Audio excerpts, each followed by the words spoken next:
Hello, my royal lovely. Ahoy there, my royal lovelies. Welcome back to the and welcome to my cabin. Let me just adjust this slightly so that you can actually see me. There you go. That's better. So where am I today? I am in St. Lucia. Dramatic news.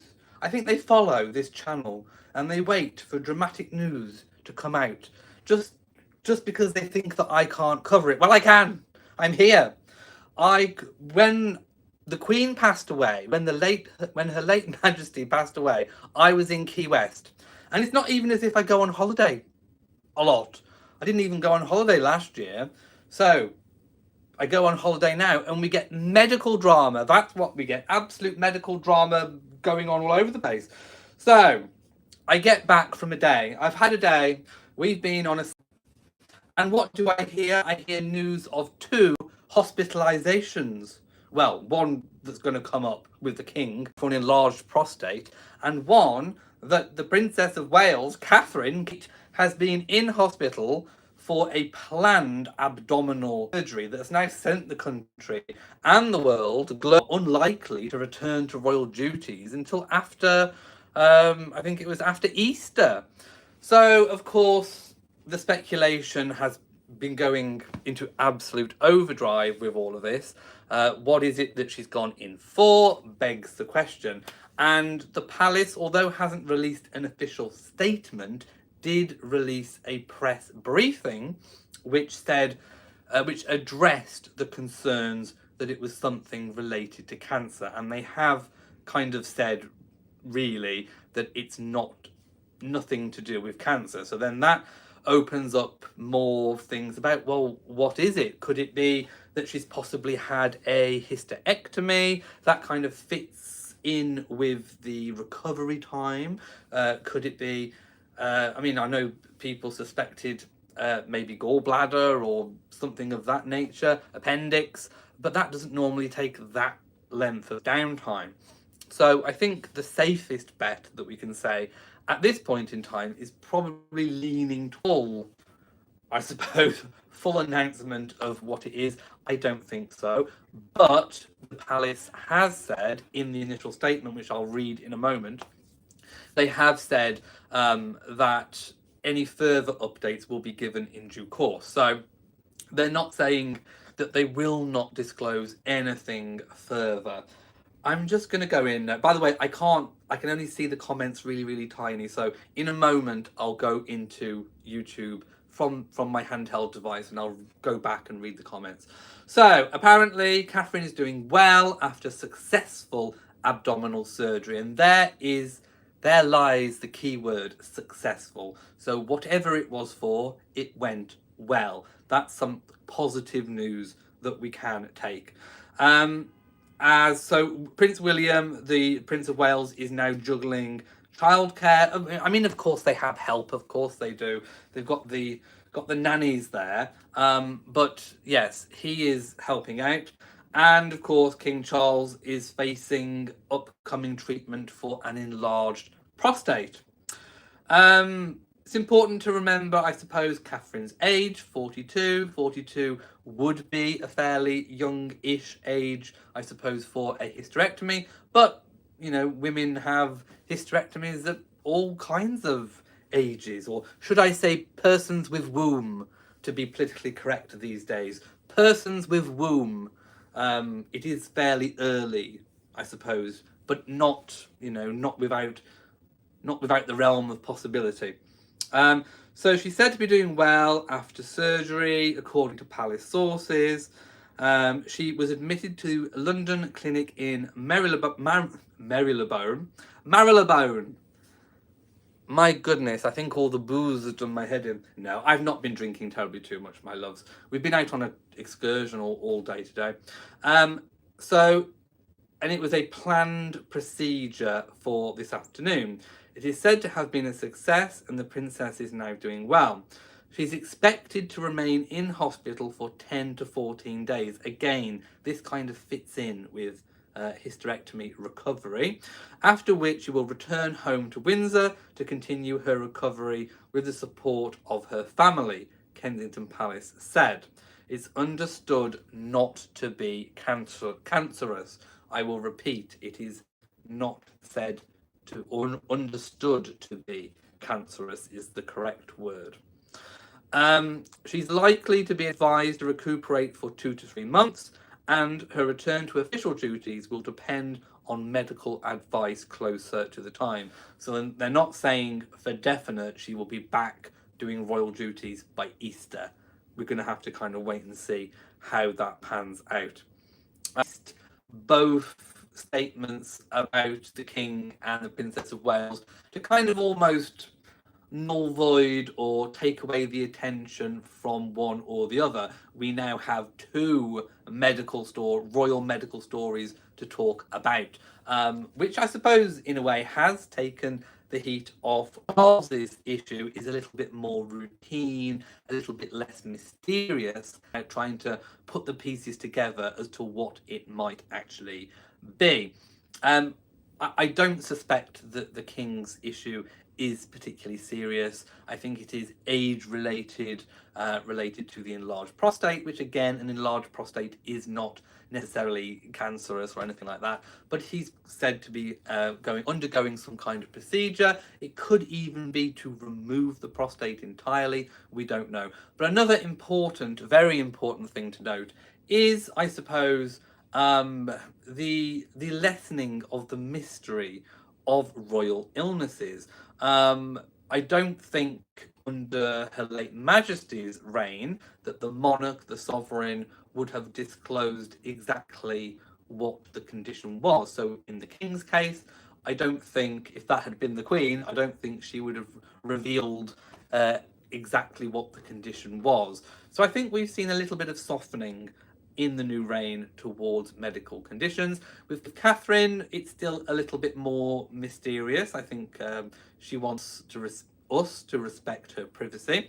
It's not going to stop us from speculating, my love, but I think she definitely wants us to kind of try and give her a little bit of privacy. With the King, I don't think he's terribly too bothered that people know that it's with the prostate. I mean, certainly now that he's undergone that kind of surgery, or issues to do with the prostate, he can legitimately, I suppose, support charities and organizations that are to do with that kind of illness and male age related things. I mean, we hear a lot of years, and that's become a lot more spoken about in modern times.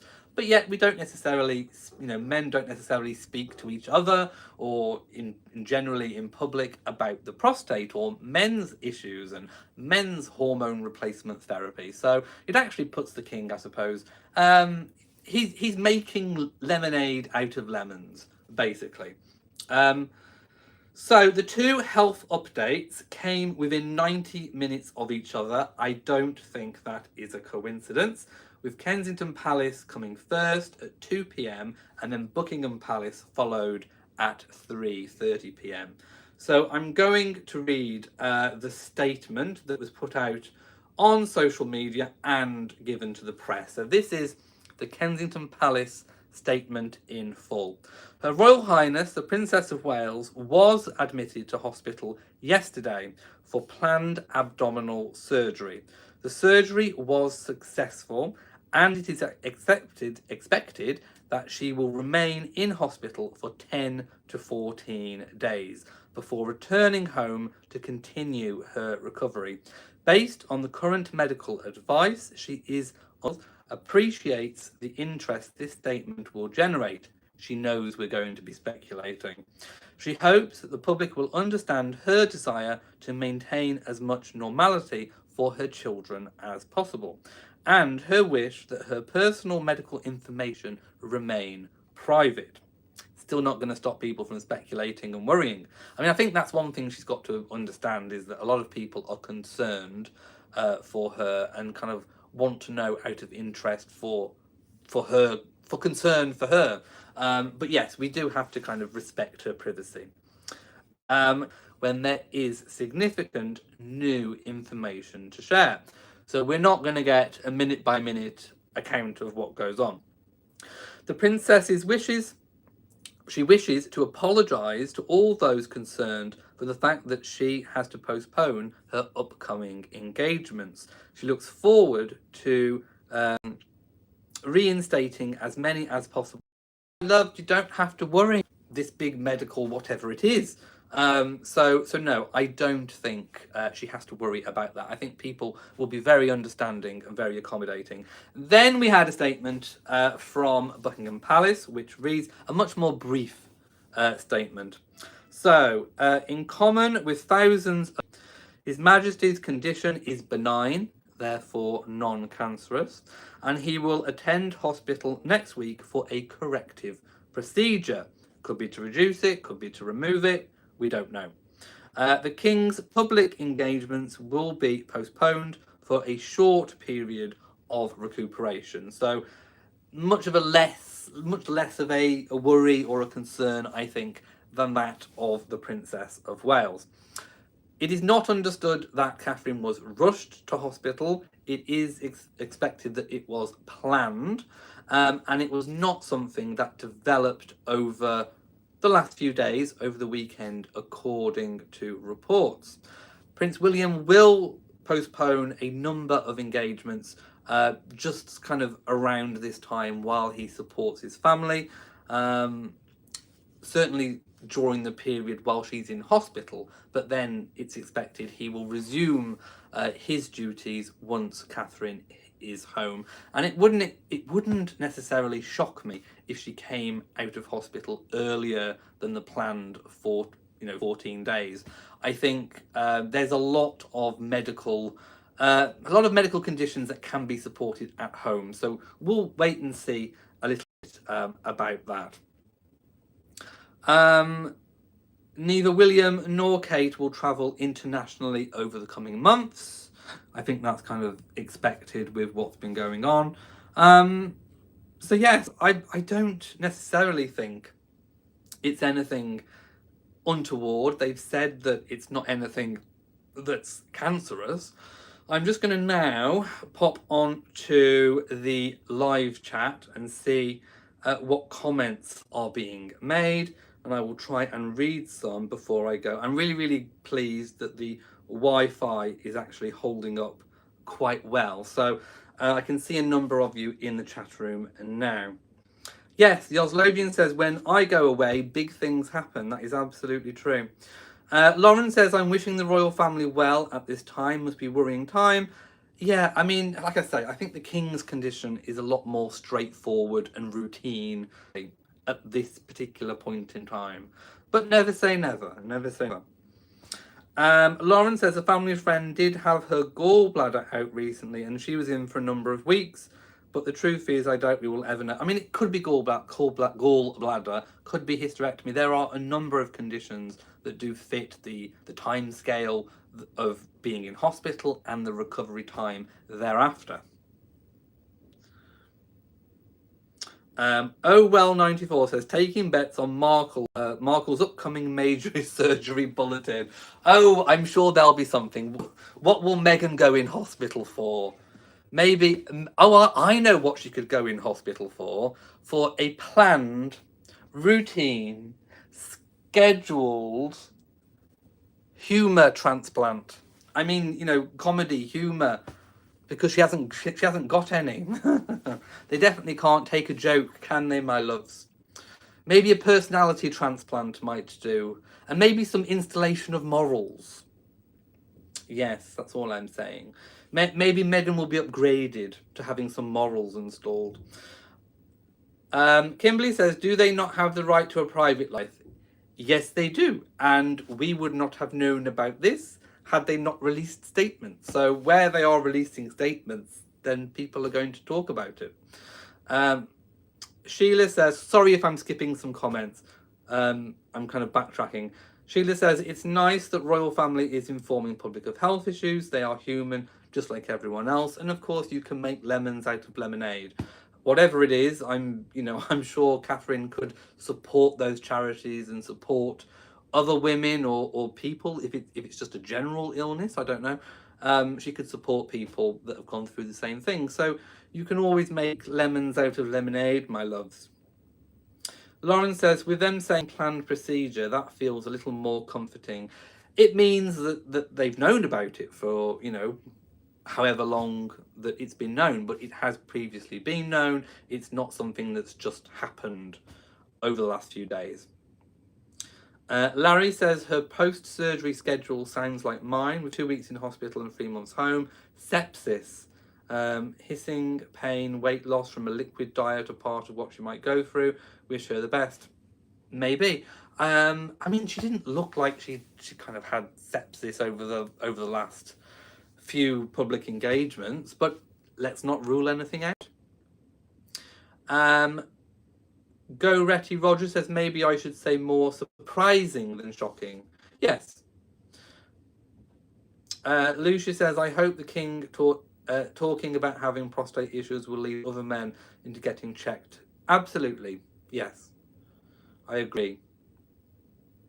Felicia says, hope they've got Councillor of State in place for these times. Yes, there are plenty of Councillors of State available, of course excluding Prince Andrew and Prince Harry. I don't think they will need to be called upon, and of course, you know, they are technically still Councillors of State, but there are a number of other royals that will be called upon that are not Prince Andrew or Prince Harry. Lacey says, I think the princess may be expecting. Oh no, I don't. I mean, abdominal surgery, if she was expecting, that could be, but I don't think she is. I've got a feeling. I just don't think that she is.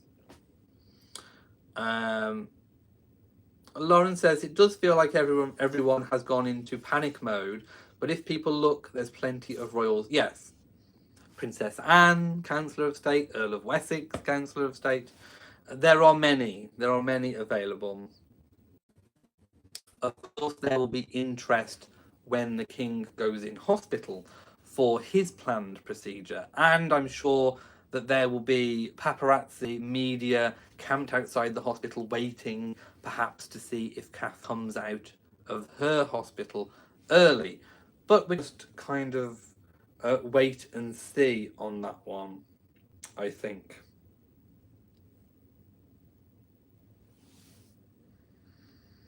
The Oslovian says, I'm sure it will be fine. She is such an inspiration. I wish I could make her something. And Donna says, it's all go when you go on a cruise. It is. And yes, it does highlight the need for a larger working royal family, because now we have the Princess of Wales out of action, which is going to affect Prince William's schedule, the Prince of Wales, and then obviously the king. So really, effectively, you know, a couple of illnesses has reduced the royal workload. I mean, I'm just saying, the Tyndalls, Princesses Beatrice and Eugenie, they most definitely could be working royals. Right, I am going to go now. If you didn't know, I am on a Virgin Voyages cruise. Tonight is Scarlet Night, where we have to dress up all fancy in red. Well, it doesn't have to be fancy, it just has to be something red. So I need to go now and have a shower. I mean, I literally just combed my hair and jumped on live after getting in a mineral bath in St. Lucia. Yes, my loves. So that's it. I'm going to call it a day for now. Thank you for watching. If we do have any further news updates, I will of course let you know. I have told you everything that we know as of this moment of making the video. So anything else that you hear, see, read, whatever twits are saying on Twitter or X, whatever it is, just take with a pinch of salt, my loves, because what I have told you in this video is everything that we do actually know. So thank you for watching. I will see you next time, my lovies. So see you at sea. Mwah to you all, and goodbye.